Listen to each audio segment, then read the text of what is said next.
Alright, what's going on, guys? It is time for my Call of Duty Vanguard review. I just hit first prestige last night, played a little bit today. I think I'm like first prestige level 15 or something like that. The prestige system is kind of weird because after you prestige, it just says your prestige. It doesn't actually like say your level. You have to go like in your barracks and like find it. But I feel like I've put enough time into it to where I can give you guys some thoughts. So let's just start with some general stuff, then we'll get into the specifics later. So the game is actually fairly improved from the beta, which is good to see because usually the beta ends up being pretty much the real game when it comes out. But they actually made some pretty good improvements. Ninja was probably the biggest thing. They added that in, but maybe some of the more underrated improvements. Number one is probably the visibility. They reduced the muzzle flash. I think they got rid of that whole body distortion thing. They reduced the weather, reduced the sun, all that sort of stuff. Just overall, it is a lot easier to see now than it was in the beta because that was like one of the biggest problems with the game. So I would say the game is a pretty noticeable upgrade over the beta for those of you that like were holding off or whatever to see what they did. That being said, let's get into the actual specifics. So we're going to talk maps, kill streaks, and weapons, but first, real quick, this MVP voting shit that you have to do at the end of every game is actually triggering me because it's such a waste of time. Like, I know it's only like, I don't know, maybe like 1 to 2 minutes, but it adds up, you know what I mean? If you're playing for a long time, you play 30 games, that's like an extra 30 minutes of your time being wasted just because you have to sit there and vote for an MVP that literally no one cares about. And then when you think about it and you realize the only reason that that is added into the game is so that they can market microtransactions later on down the year. There's going to be some wild skins and crazy animations that they're going to add to the game, like how they did in Black Ops 3. You remember they had people like twerking in the winner's circle. So they're going to add that sort of stuff, and this MVP voting is like the way they're going to show it off and try to encourage little kids to spend their money or whatever. So I just don't appreciate that my time is being wasted as part of your advertising campaign. At least if we got a decent reward for it, like, okay, maybe I could deal with it, but you get 25 XP, like, what the hell is 25 XP gonna do, man? Just give me 0 at that point. 25 is disrespectful. You're basically spitting on me by giving me 25. Like, can I at least get like 1,000 or something? Like, something actually meaningful? Because 25 is absolutely worthless. So anyways, just a small minor complaint, but I just find the whole system really annoying. My only real major issue with this game is the destructible environments.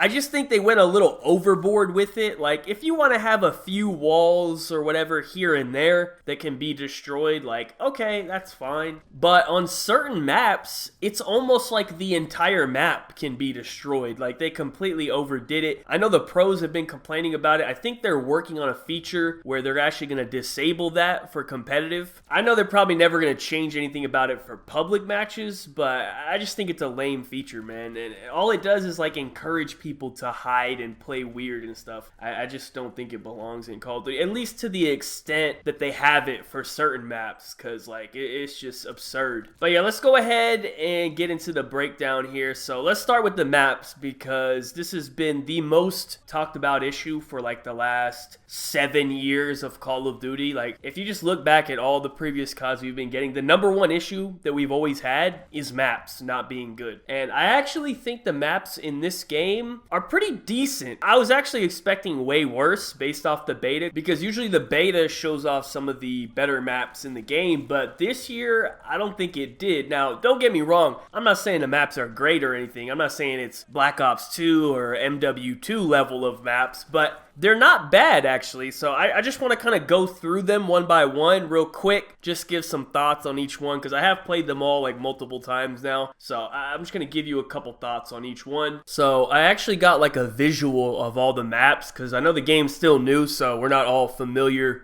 with the names of everything just yet. So at least you can kind of see what I'm talking about when I mention it. So let's just start. So Berlin, this map's not bad, but it's kind of big. It's definitely not playable on 6v6 or even 8v8. Also, real quick, am I just like crazy, or is it very hard to even find 6v6 on this game? almost all of my games that I've found are minimum 8v8, and I've tried looking at all the different playlists or whatever, but I think 6v6 is like kind of rare on this game. I don't know if that's just my personal experience or whatever, but Berlin is a decent map. It's a little big. Think Cracked from Black Ops 1. It's actually a very similar layout to that. And also, the main mode that I've played on all these maps is Domination. Played a little bit Patrol, a little bit of Hardpoint, and a little bit TDM as well, but mainly I've been playing a lot of Domination, so that's where, you know, my experience comes from. Next, we have Bocage. I don't know, I might pronounce some of these wrong. Some of these are in like German or something. This map's decent. Visually, looks very similar to Saint Marie from World War II, if you guys remember that. The layout, not so much, but just like visually, it reminds me of it a lot. This map's, you know, pretty decent. It's not, I don't know why that just shifted. It's not that big. It's like medium-sized, I would say. You know, it's playable on 6v6 probably, but you probably want to stick to 8v8 and above. But it's not bad at all. You know, I didn't mind this map. You know, it's pretty decent, I guess. Castle, this is obviously the World at War remake. If you guys never got a chance to play this map way back in the day, because I know World at War came out in like, what, 2008, 2009, something like that. So I know a lot of people, you know, if you're like 18 right now, like you probably never really got a chance to play it, but this is definitely one of the better maps in the game. It was one of the better maps back then, and I'm pretty happy that they are bringing back some of the older maps once again, because I think that's honestly what saved Cold War, because if we didn't get the remakes on Cold War, that game would have been totally different. So I'm happy that they're doing that. I really like Castle, one of the better maps in this game. Then we have Das House. I don't know if I said that right. This map is tiny. Actually, one of the most fun maps on this game. I would say it's actually one of the most organized, tiny maps that I've ever seen. Because you know how on like Shipment, it's tiny and it's also like absolute chaos. You're just spawning all over the place. People are spawning behind you, that sort of stuff. This map, even though it's really small and tiny, it's 3 lanes, so it's still like fairly like straightforward on where everyone's gonna be. People aren't just like spawning on top of you like crazy, unless you go like running their spawn or whatever. But I had a lot of fun on this map. I have a couple hundred pluses on this map. You're gonna take a lot of deaths, obviously, but it is definitely a fun experience. One of the better maps in this game, if you're looking for like, you know, kills, I would say. Decoy. This map, it's like medium sized as well. It's pretty decent. The crazy thing about this map is almost all of these walls that you're seeing in that picture are destructible. Like the entire side of the house, that red house, can be destroyed. That like really caught me off guard the first time I played it, because like I thought I was safe. I was like hiding behind the wall or whatever. And then the next thing I know, the whole wall is gone and I'm getting shot. I'm like, whoa, like, you know, what's going on? But this map's pretty decent, you know, nothing too crazy, medium sized. I don't mind it at all. Next we have, oh man, D, let's just say D, Demyansk, I don't fucking know, who cares? Anyways, this map's really good if you get the church side. So you see in the picture that giant church building. If you spawn on that side, you will spawn trap the other team the entire game, and they pretty much can't get out. They have to like go all the way around and try to flip it. It's really hard. It's really annoying. If you don't spawn church side on this map, just leave. This map's like an 8 out of 10 if you spawn on church side. If you spawn on the other side, it's like a 2 out of 10. So you may as well leave the game. But if you happen to get the good spawn, this map is really, really fun. Next we have Desert Siege. This map's, I wouldn't say big. It actually is kind of big. It's like in between medium to big. It's okay. It's decent, average. Nothing. I wasn't really too impressed by it, really. But it's okay. Like, I don't mind playing it or anything. It's whatever. Next we have Dome.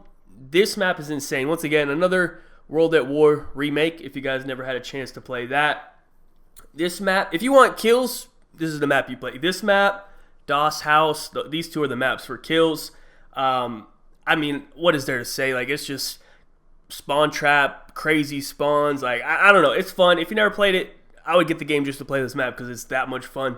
Probably my favorite map to play on this game. I believe I'm probably using a Dome gameplay for this video, so you're probably getting a pretty good idea of it from the video as well. So I don't know. I mean, what do you want me to say, man? It's a remake of a map that, you know, we've all played, and it's great. It's a lot of fun. That's pretty much all I can say. Eagle's Nest, this is from the beta. I mean, I don't think we need to say. It's a decent map. My only issue with this map is like almost all the windows and doors and everything is destructible, on top of the fact there's like 100 different doors and windows on this map. So it's a little annoying, but it is one of the smaller maps, which is good. So, you know, it's fast paced. You get a lot of action. But if you go anywhere near the middle where the house is, it gets kind of annoying with just all like the breakable stuff. So it's whatever. Next we have Gavutu, also from the beta. You guys probably have good experiences. This was an okay map. I mean, they did change the sun and the rain, so it's not as annoying now in the real game, which is an improvement. Also like a medium-sized map, I would say, maybe slightly big, but not really. Like it's more so medium, I would say, especially compared to stuff like Berlin or whatever.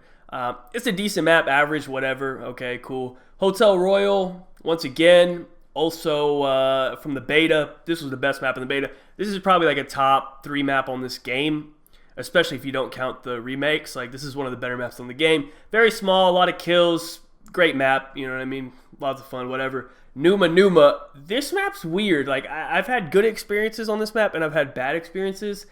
It's okay. It's not too big. It's like, I wouldn't say small. It's more on the medium side. It's like in between medium to small, I would say, maybe almost. Maybe a little closer to medium. Like, but it's still not too big. It's fast-paced. The spawns get kind of crazy because it's not a 3-lane map. It's like a, I don't know, like triangular map. It's like when you play Domination. So the spawns are constantly like flipping, rotating. It's okay. You know, it can be bad. It can be good. It's like whatever. I don't really like get excited to play it or anything, but you know, it's not bad. Oasis. This is once again, I would say like a medium map, but it's not too big actually. It's pretty good size. This is like the biggest a COD map should be, in my opinion, especially for 6v6. Like Ground War, that's a different story. But this is like a fairly like 3-laned, like decent map. Probably one of the better maps on the game. I like this map. You know, it's nothing like too crazy, too special, but you know, pretty acceptable map. Like this should be like the baseline for all maps. You know what I mean? Like you shouldn't get too much worse than that. But you know how that goes. Red Star, we all played this in beta. It's actually not bad on Ground War. Okay. The problem is they include it on the smaller modes, like 6. I don't know if it's on 6v6, but it's definitely on like 8v8, and it's very slow paced for 8v8, and it's also incredibly hard to see. It's just not a good map. But if you play Ground War, it's playable. But overall, I just wouldn't recommend playing that. Now we have sub.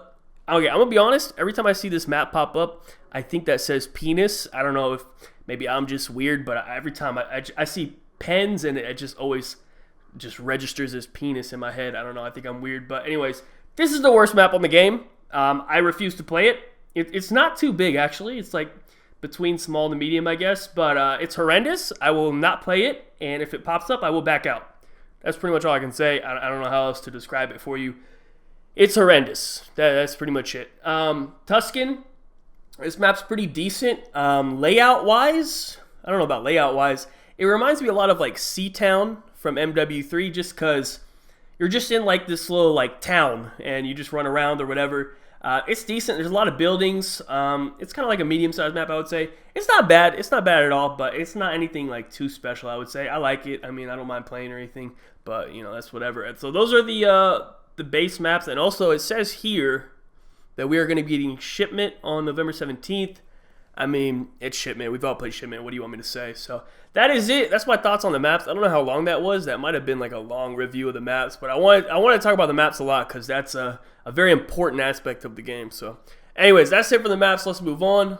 Alright, so let's talk weapons. I've only really been using the ARs and SMGs, so if you're looking for a review on all the other guns, I don't have nothing for you, but it seems like the best 2 guns are still the STG and the MP40, same as the beta. I will say it's close though. Like pretty much all the ARs and SMGs are viable, and maybe once people figure out like the correct attachments and class setups and everything, another gun might end up being the best gun because they are like still pretty close. But I do think the STG and the MP40 stand out. That's the thing about this game. There's so much customization with your weapons. It's a little overwhelming because, in my opinion, I think it's actually too much customization, even though that sounds like crazy to say, but every gun can have 10 attachments on it, you know what I mean? So it's hard to say what the actual best class setup is. Honestly, I think it really depends on you and your individual playstyle and what you need. This might be the first time where there's no like universal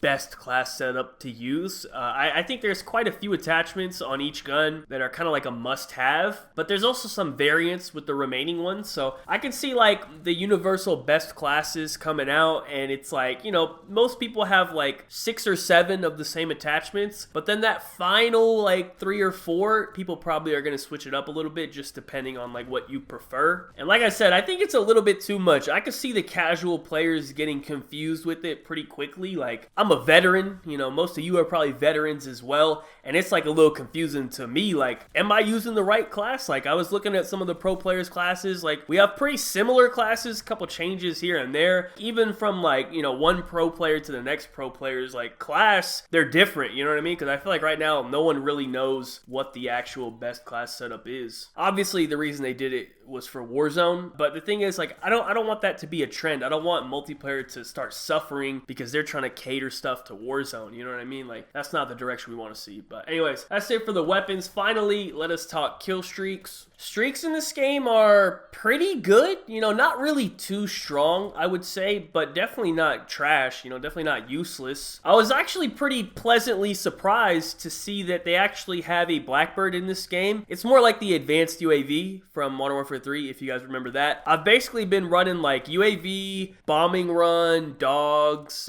Blackbird, Predator missile. It's not called Predator missile in this game, it's called something else, but you know what I'm talking about. Those are kind of the things I've been running, and they've been good. Like, nothing too impressive, but they're at least good enough to where I do feel rewarded when I'm calling them in. Like, that's what you need to feel when you get a kill streak, you know what I mean? You need to get a 10 kill streak, call in a powerful kill streak, whatever it may be, and it needs to actually get a fair amount of kills so that you feel like, okay, I actually was rewarded for what I did. So anyways, that's pretty much it for the kill streaks. Not too much to say about them. They're pretty basic, but at least, you know, they're good enough, I would say. So let's wrap this up. I'll give you some of my final thoughts here on the game. So obviously this game's probably going to get compared to Modern Warfare, World War II, and even Cold War, just because it was the last COD, you know what I mean? We always compare the current COD to the last COD. If I had to rank those 4 games in order, I would probably go Cold War, Vanguard, World War II, and then Modern Warfare. And just like a brief explanation on that, pretty much maps. That's the one word that would explain that ranking for me. Honestly, if Cold War didn't bring back like all the Black Ops 2 and Black Ops 1 maps, I don't know if it would be the highest rank for me, but because it has like Raid, Slums, Nuketown, all that, like, I gotta put it up there, man, because I had so much fun like playing those old maps again. And then this game, I would put number 2. I definitely think this game is better than Modern Warfare because the Modern Warfare maps are atrocious. Probably the worst maps we've ever had in Call of Duty history. And I think this game is better than World War II because it's a little more fast-paced, a little more smooth. It might even have better maps as well, even though World War II maps like weren't that bad. There are a couple maps on this game that I would rank ahead of most World War II maps, except maybe London Docks. But anyways, this game's decent, man. It's not bad. It actually surpassed my expectations based on the beta. They actually impressed me a little bit. Now, I'm not going to sit here and say it's amazing and like everyone should get this game. It's like the best thing we ever had or anything like that, but it's not bad, man. I got to admit, I'm having some fun on the game. For once, they didn't like completely drop the ball with maps, which I think is the thing we were all worried about, and there actually are a handful of decent, playable, enjoyable maps on this game. So we'll see the direction they take things. We have the new Warzone map coming out, I think next month as well. It's gonna be like the start of season 1. I'm sure they might have some more like old maps coming in. I know shipments coming in, so there's gonna be some improvements coming within like the next month or so. So even though like the game's pretty solid right now, I think it actually should be even better in about a month with the start of season 1. So overall, it's not bad, man. It's really not. You know, I'm enjoying myself. I was not optimistic going into this release, but now that it's here, not too bad. I'm having fun. So anyways, that's pretty much it for the review. Y'all let me know your thoughts in the comment section down below. This video might be kind of long. Anyways, thank you guys so much for watching. Be sure to have a like rating if you enjoyed. Subscribe if you are not already. Follow me on Twitter. Links in the description down below. Check out my last video if you missed it. We did a little world record miles of meat calculation. Apparently this lady had 16,000 bodies, so that was quite the